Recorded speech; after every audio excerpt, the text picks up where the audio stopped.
मी engineer Vasudev Chaudhari, मुख्य समन्वयक हलुतेदार बलुतेदार भटक्या विमुक्त म्हणजे सकल ओबीसी समाज समन्वय समिती अमरावती जिल्हा।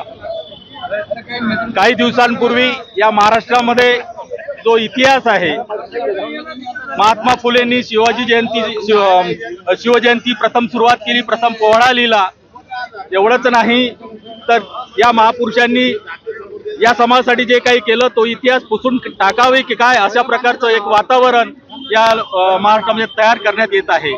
त्याला आमचा संपूर्ण विरोध आहे, आमच्या समितीचा विरोध आहे।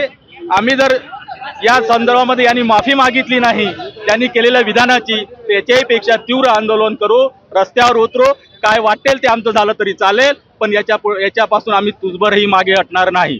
कारण हा जर इतिहास आम्ही असाच चालू ठेवला तर पुढची पिढी सुद्धा या इतिहासाला फॉलो करेल आणि मूळ इतिहास तसाच दबून राहील, लपून राहील।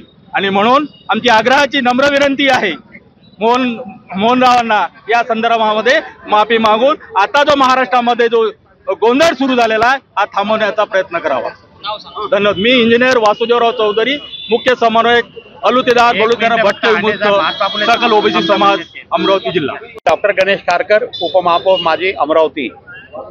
आज या ठिकाणी जे निषेध सभा आहे, या सभेमध्ये सर्व बहुजन समाज आणि जो RSSला जो अपेक्षित नाही असा समाज, कारण आज RSSनं या ठिकाणी एक षडयंत्र रचलं का महात्मा फुलेंची जी पहिली जयंती महात्मा फुलेनं साजरी केली, महात्मा फुलेनं तिथं समाधी शोधून काढली, पण एक नवीन शोध नेहमी हे RSSचे लोक करत असतात, कारण समाजामध्ये दुपडी माजवण्याचं काम RSS नेहमी करत असते।